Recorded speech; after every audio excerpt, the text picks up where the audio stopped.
Assalamualaikum warahmatullahi wabarakatuh. Selamat sore, teman-teman semua. Seperti biasa, hari ini kita akan membahas artikel dari Top Tier Journal yang hari ini akan dipresentasikan oleh Damara. Untuk Damara, waktu dan tempat dipersilakan. Assalamualaikum warahmatullahi wabarakatuh. Selamat sore semuanya. Top tier artikel hari ini berjudul Does the Severity of Clients' Negative Environment, Social and Governance Reputation Affect Audit Effort and Audit Quality? Yang ditulis oleh Bright Asante Atiyah, terbit di Journal Accounting and Public Policy tahun 2020. Ini salah satu jurnal Q1. Nah, penelitian ini tuh berfokus pada apakah reputasi ESG perusahaan yang tercemar itu yang diukur dari berita di media massa itu bisa mempengaruhi audit effort-nya auditor dan audit quality-nya auditor. Nah, pertama, hipotesisnya dia itu sebenarnya penelitiannya ini menurutku mudah dipahami, variabel yang digunakan juga simple, hipotesisnya juga cuma sedikit. Maksudnya pembahasan setiap hipotesis itu kayak cuma 5 baris gitu. Nah, hipotesis pertama dia itu ingin menguji apakah bad reputation ESG perusahaan itu bisa bikin audit effort-nya lebih tinggi. Jadi kan karena perusahaan punya reputasi ESG yang buruk, otomatis auditor aware akan adanya resiko dari ESG practice tersebut, ESG practice yang buruk itu, sehingga mereka akan meningkatkan audit effort mereka untuk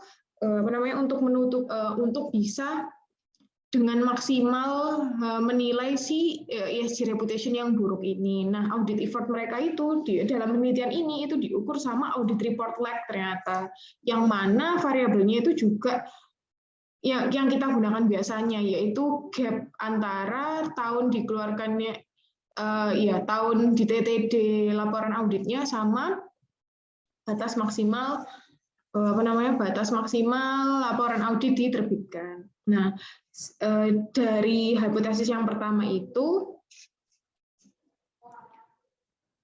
ini hipotesis yang pertama, apakah ada hubungan positif antara reputasi ESG yang tercemar dengan audit effort atau audit report lag. Nah, dari hipotesis yang pertama ini akhirnya memunculkan hipotesis baru. Kalau misalnya effortnya itu tinggi, otomatis audit quality-nya juga akan bagus dong gitu, sehingga hipotesis yang kedua ini bilang ada negative association antara reputasi ESG yang tercemar dengan kemungkinan adanya restatement, di mana audit quality-nya itu diukur pakai restatement. Jadi semakin minim kemungkinan restatement, otomatis kualitas audit perusahaan itu akan semakin tinggi. Jadi hubungan dari hipotesis 1 melahirkan hipotesis 2. Apakah kalau misalnya effortnya itu besar, otomatis audit quality-nya itu tinggi atau restatement-nya itu rendah. Nah, habis itu setelah ada hipotesis kedua itu akhirnya memunculkan pemikiran baru, apakah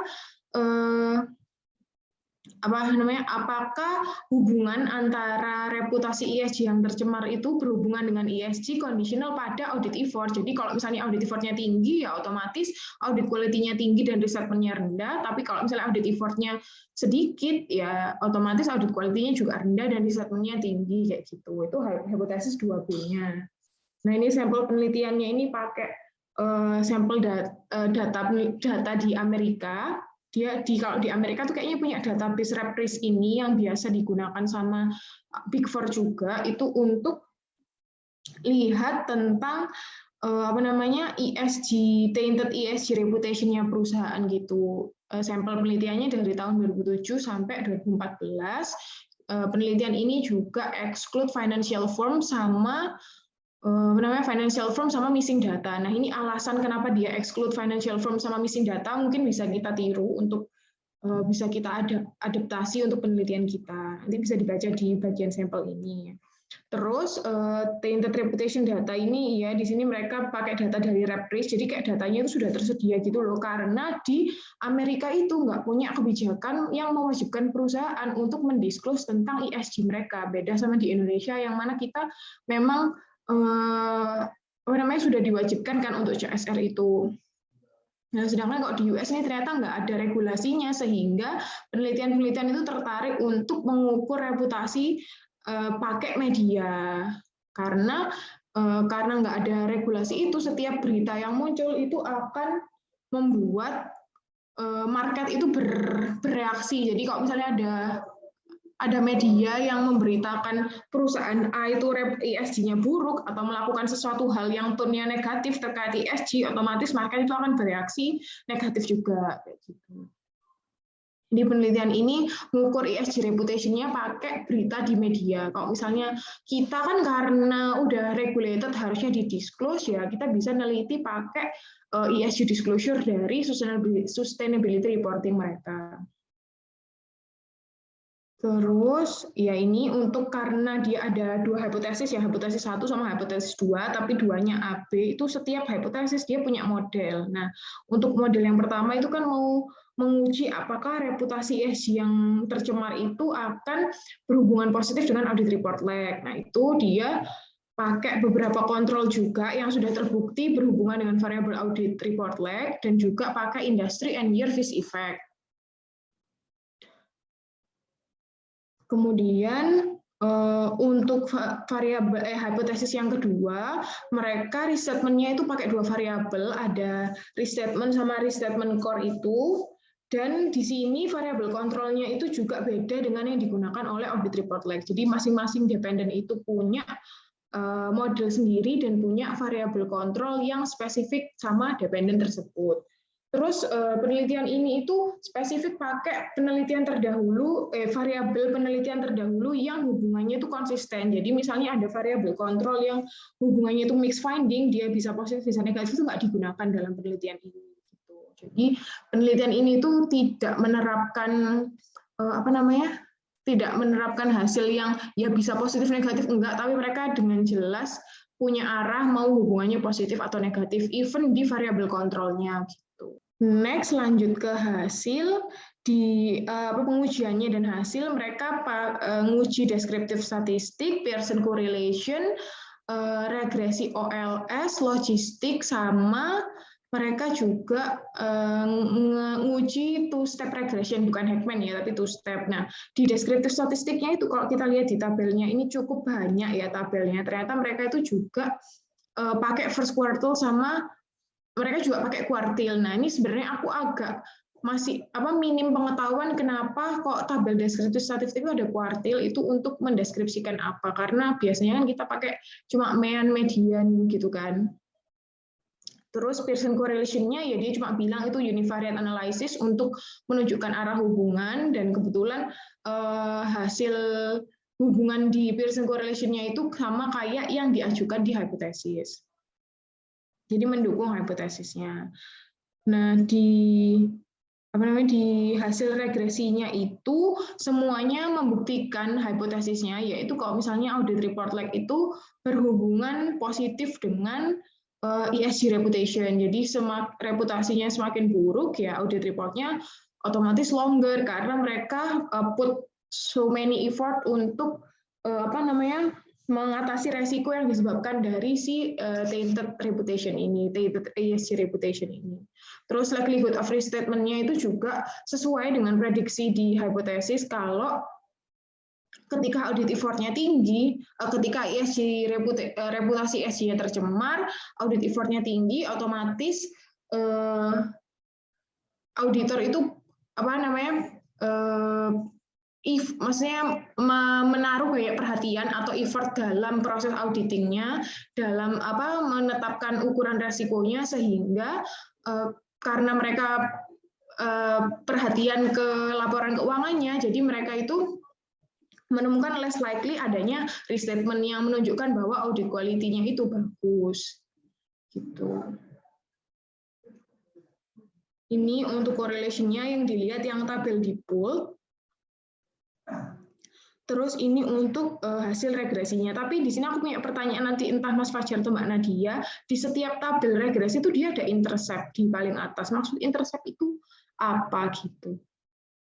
Ini ya regresinya sesuai yang aku bilang tadi, kalau bad reputation sama audit report lag itu hubungannya positif. Terus di sini dia juga pakai year industry phase effect sama kayak modelnya. Sedangkan di regresi, Yang tabel 5 dulu, ya ini yang terhadap audit quality itu kemungkinan restatement-nya ternyata negatif signifikan. Jadi kalau misalnya ada bad reputation berarti restatement-nya itu rendah, yang menandakan audit quality-nya bagus. Terus yang ini itu apakah hubungan antara ESG reputation sama audit quality itu conditional pada audit report like. Jadi kalau semakin effortnya tinggi ya otomatis audit quality-nya juga semakin bagus, dan hasilnya iya. Di sini juga negatif signifikan antara bad rep sama restatement. Restatement pakai variabel yang kedua, restatement core juga sama. Terus di sini ada two-state analysis. Jadi kalau aku lihat tabelnya, kayaknya bedanya antara two-state analysis sama Heckman itu nggak ada mills-nya ya. Tapi dia di sini itu sama-sama pakai instrumental variable. Kalau dibaca di deskripsi itu ada instrumental variabelnya. Dan mereka juga meregresikan variabel interaksi mereka yang bad reputation sama audit report like tadi terhadap audit quality itu juga diuji di two-state analysis. Hasilnya juga mendukung dari hipotesis 1 dan 2. Terus selain itu untuk additional analysis-nya mereka itu juga menguji apakah kemungkinan restatement pada bad reputation itu dipengaruhi oleh audit fees malah bukan audit report like, karena ada penelitian yang menemukan audit effort itu karena adanya audit fee gitu, bukan karena audit report like, dan ternyata hasilnya itu tetap negatif,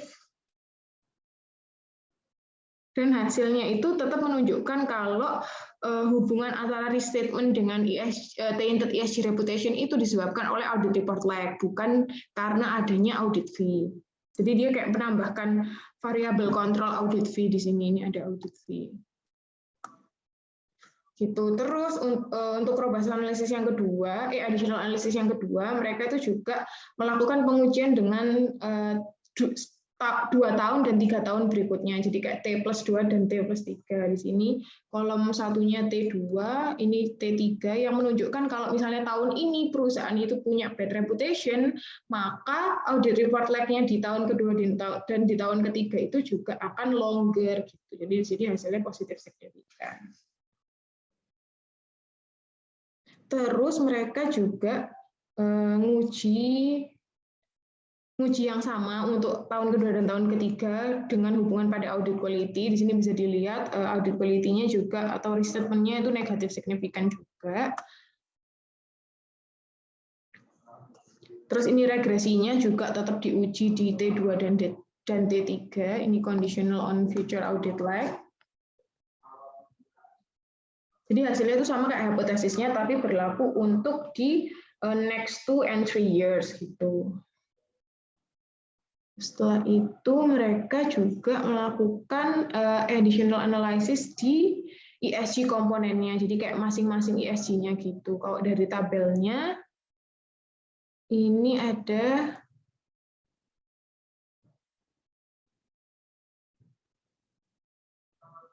ya di komponen setiap ESG-nya ini semuanya itu menunjukkan hubungan yang sesuai sama hipotesisnya kecuali di sosial. Jadi untuk environment sama governance itu hubungannya sama kayak hipotesis, yaitu yang audit report like-nya longer dan restatement-nya itu rendah, tetapi itu tidak berlaku di komponen sosial. Terus mereka juga menambahkan proxy lain dari audit quality, yaitu pakai earnings quality, dan hasilnya itu negatif signifikan. Ya, hasilnya negatif signifikan, jadi sama kayak hipotesisnya. Jadi hasilnya penelitian ini tuh maksudnya bagusnya adalah dia punya banyak additional analysis mulai dari variabel yang berbeda dan juga interaksi antar variabel. Sama mereka membagi pada setiap komponen ESG-nya. Dan penelitian ini itu kayak mendisclose dari awal kalau sebenarnya udah ada penelitian sebelumnya, tapi dia state dari awal bedanya ada di mana, dan akhirnya hasil akhirnya itu walaupun bertolak belakang, tapi dia state kalau itu mendukung penelitian sebelumnya. Jadi kalau penelitian sebelumnya itu pertemuannya tadi pada audit fee, jadi yang mempengaruhi audit effort itu audit fee, tapi penelitian ini tuh nemunya di audit report lag. Gitu. Ya, penelitian ini ngasih banyak kontribusi sih. Kalau misalnya dilihat di policy, jadi penelitian ini tuh kayak pengen ngasih tahu SIC kalau misalnya perlu apa enggak buat mereka itu bikin kebijakan perusahaan untuk disclosure tentang ESG mereka gitu, atau tetap ngandalin dari media massa, dari ESG reputation aja. Itu sih dari aku. Kalau misalnya mau lihat pengukurannya kayak gimana, ini pengukurannya ya nggak jauh beda dari kita sih, sama-sama mulai dari restatement atau audit quality yang additional variable audit quality tadi pakai accruals, terus audit report lag itu juga sama kayak variabel yang biasa kita pakai, T+2, T+1 juga tinggal di plus doang kan, nambah tahun. Terus bedanya sih mungkin kita nggak bisa dapat data bad reputation dari media massa ya, karena kan memang regulasinya udah beda, jadi kita ngambilnya pakai disclosure di perusahaan. Variabel kontrolnya juga sama kayak yang kita pakai, tapi di penelitian ini pakai banyak variabel kontrol karena memang mencitasi banyak penelitian audit yang dependennya itu sama penelitian ini, yaitu audit effort sama audit quality. Ya, sekian dari saya. Itu tadi ada beberapa pertanyaan yang mungkin bisa dijelaskan lebih detail sama Mbak Nadia, Mas Fajar, yaitu di intercept-nya tadi sama apakah benar bedanya two-state sama Hackman itu cuma di mills-nya gitu. Terima kasih. Dari teman-teman juga mungkin kalau misalnya ada pertanyaan boleh ditanyakan. Saya kembalikan ke Mbak Nadia. Oke, makasih Damar atas penjelasannya. Jadi terkait dengan intercept, setelah aku coba cari tahu ya, sependek yang tak cari itu sama kayak konstanta sih dia. Jadi mungkin cuma beda nama aja. Posisinya kan juga dia di atas kan. Jadi mungkin sama kayak konstanta. Terus kalau yang terkait Hackman mungkin Mas Fajar yang lebih ngerti. Oke, kalau secara konsepnya, secara jelasnya itu benar, memang ada mills-nya. Dan two-stage itu juga punya instrumental variable ya. Jadi konsepnya juga sama. Cuman perbedaan, apakah untuk perbedaan komennya dan mana yang lebih bagus, memang aku sendiri juga jujur kurang tahu. Gitu. Cuman selama ini kan yang kita pakai memang selalu Hackman ya. Ya itu sih. Oke. Tapi aku masih bingung, maksudnya intercept konstanta itu apa ya? Kan biasanya kita lihat itu level of significance-nya dari T-value-nya, kan yang mempengaruhi bintangnya itu kan. Nah, terus intercept ini apa berdiri sendiri dari variabelnya gitu tuh? Konstan atau konstanta itu berdiri sendiri. Konstan yang di bawah itu Mas, kalau di tabel kita biasanya. Betul. Itu menandakan apa ya Mas ya? Itu menandakan kalau seluruh variabel prediktormu alias interest sama kontrolmu nilainya 0, nilai dependenmu itu berapa? Kalau misal di sini, aku lihat kolom 2 ya, itu kan intercept-nya kan koefisiennya 4163 tuh, betul ya? Untuk yang koefisien intercept-nya atau konstannya. Nah itu misalkan dari variabel bad representation sampai lead itu kalau nilainya 0, nilai variabelnya 0 atau sampai AUV lah ya, ini kan sampai cuma AUV. Kalau nilainya 0, lah audit lag-nya itu ternyata nilainya 4,163 koefisiennya. T-value-nya ternyata 4 hari ya? 4, tergantung audit lag-nya tadi satuannya harian atau apa. Hari. Kalau Dylan enggak? Iya Dylan. Nah, berarti kan nggak bisa bilang 4 hari kan, karena itu sudah hasil learnan kan. Padahal itu belum di-learn. Itu memang 4 hari, tapi T-value-nya itu ternyata 74 kan. Padahal dikatakan signifan biasanya 1,4. Ya berarti faktor-faktor ini, terlepas dari faktor-faktor ini, audit lag itu pada dasarnya sudah lama. Kan sudah signifikan. Itu kan positif. Signifikan ngelihatnya di intercept-nya kan? Iya, intercept-nya signifikan apa enggak? Gitu. Oke, paham. Iya, Agnes Aurora Ngilo Resen.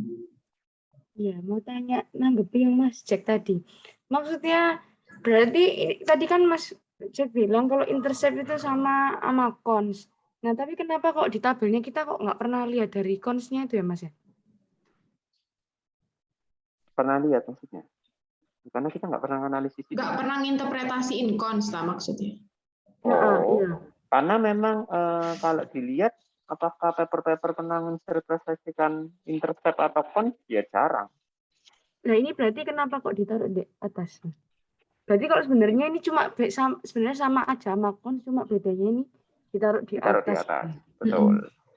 Oke. Sudah jelas, Tanes? Iya, terima kasih. Oke, teman-teman lain apa ada pertanyaan lagi?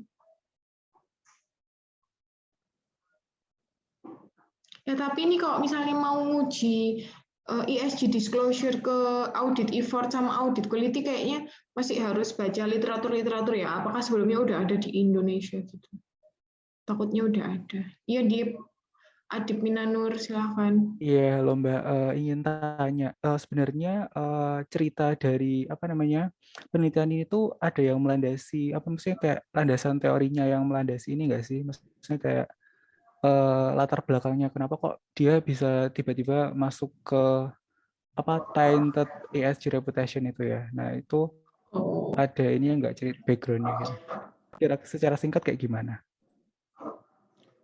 Kalau dari reputasinya ini dia ngangkat di organizational legitimacy ya. Tapi kalau di introduction itu awalnya dia bilang karena di Amerika itu nggak punya regulasi sehingga ngandalin berita media massa di mana setiap kali media tone-nya negatif ya market langsung bereaksi negatif juga lah. Makanya mereka langsung pengen nguji apakah auditor itu juga bereaksi dari si bad reputation itu tadi gitu. Kan kalau misalnya perusahaannya punya reputasi buruk, market otomatis bereaksi negatif. Nah, di sini si peneliti ini akhirnya pengen tahu apakah karena nggak ada regulasi dan mengandalkan media itu, auditornya itu aware dan akan bereaksi yang sama dengan dan akan langsung menanggapi dari bad reputation itu. Menanggapi auditor itu bisa menanggapinya dari audit effort sama audit quality-nya.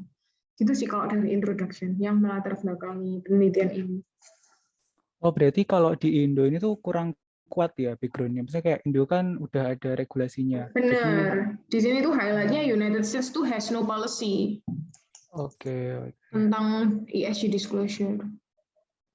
Makanya si penelitian ini tuh jadinya kontribusinya itu ke policy maker, ke SIC itu apakah SIC itu akhirnya perlu gitu loh bikin regulasi tentang disclosure ESG gitu. Ya, oke. Makasih, Mbak.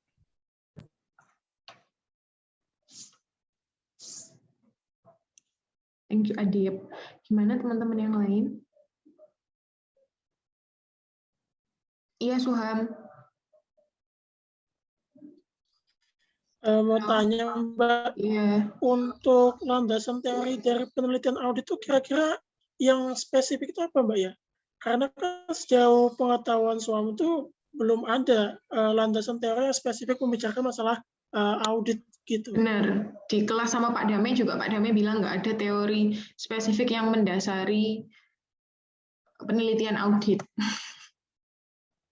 Kalau di sini juga, kalau kita lihat bab 2-nya itu ya, itu tuh ya cuma segini, dan di sini dia membahas tentang legitimasi. Kalau yang dipakai sama paper ini itu legitimasi. Jadi kan reputasi perusahaan itu kan akhirnya bikin, kan kalau di case-nya ini ketika reputasi perusahaan buruk, market bereaksi negatif lah. Berarti kan legitimasinya kalau misalnya reputasinya gimana cara perusahaan untuk bikin media massa itu menilai reputasi mereka gitu kan.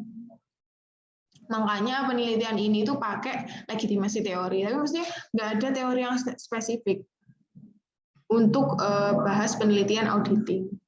Jadi kayaknya ya harusnya semuanya bisa, tergantung konteksnya aja.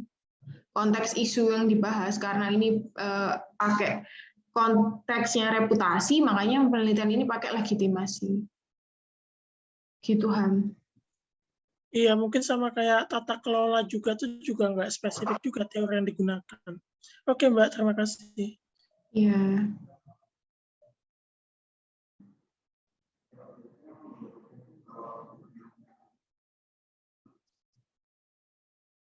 Oke, yang lain mungkin. Ada pertanyaan menyambung yang tadi ya, yang Damara mention kalau di mana tadi US ya, yang belum ada regulasi terkait disclosure ESG. Sebenarnya di Indonesia juga belum ada juga nggak sih? Aku kayak jaga itu cuman ada ini sama yang itu loh, apa keuangan berkelanjutan. Itu pun juga untuk bank, tapi bukan yang kayak disclosure tertentu gitu. Jadi mungkin kayak ya masih relate aja kalau misalnya kita pakai logika sama untuk ngasih masukan terkait. Oh iya, tapi kita nggak bisa ngukurnya pakai media gitu maksudnya. Oh ya, isi. Oke. Yang lain ada pertanyaan? Ya, izin ngelurusin itu. Jadi memang POJK 51 itu nanti ngewajibin laporan lewat SR kan, termasuk konten-kontennya apa. Dan memang yang diwajibkan dulu itu yang bank dulu tuh. Kalau seluruh listed company itu wajib per 2021 ini. Jadi nanti 2022 ini akan banyak SR itu karena wajib bagi listed company. Kayak gitu. Tapi berhubung penelitian kita kan nggak mungkin masukin 2021 ya Mas kan ya. Paling maju kan 2020 tuh. Jadi ya masih relevan aja. Nah, untuk medianya apakah bisa diukur apa enggak? Ya bisa sebenarnya. Tapi ya harus collect sendiri-sendiri gitu. Kalau mau dari media, Mas, ya bisa sih tetap, tapi ya susah kan. Kalau maksudnya kalau ngikutin pengukuran dari sini itu kan mereka pakai database sih. Jadi kan datanya itu udah ada, tinggal ngambil di database. Nah, kalau pengukurannya di sini kan di sini kan nggak punya database. Jadi kita harus nyari pengukuran yang saklek dulu atau yang amannya untuk mengukur ESG reputation dari media. Tuh PR-nya kalau mau dari media ya di pengukurannya. Tapi kalaupun mau pakai ESG disclosure yang dari SR juga bisa kan Mas sebenarnya? Halo? Kalau mau diuji ke dependen yang sama.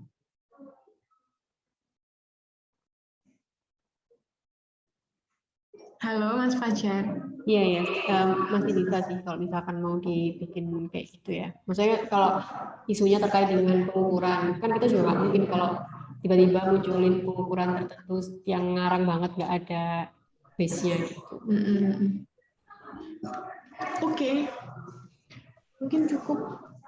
Oke, ini Fiona on mic ya? Enggak? Kamu dengar nggak? Sekarang dengar. Kenapa, Vio? Agak. Oh, ini ya. Agak.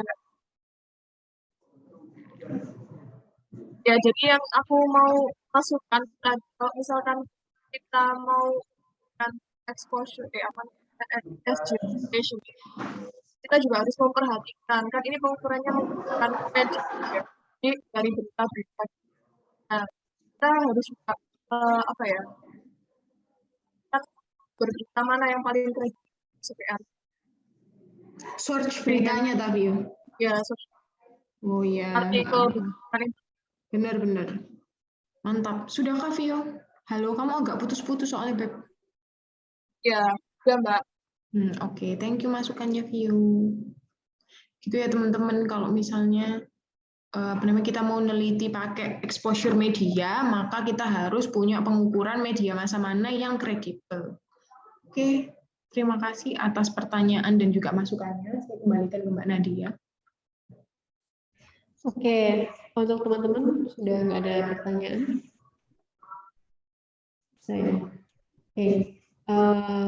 Terima kasih Damara atas presentasinya dan juga teman-teman atas partisipasinya. Untuk selanjutnya 2 minggu lagi ya kita topik lagi.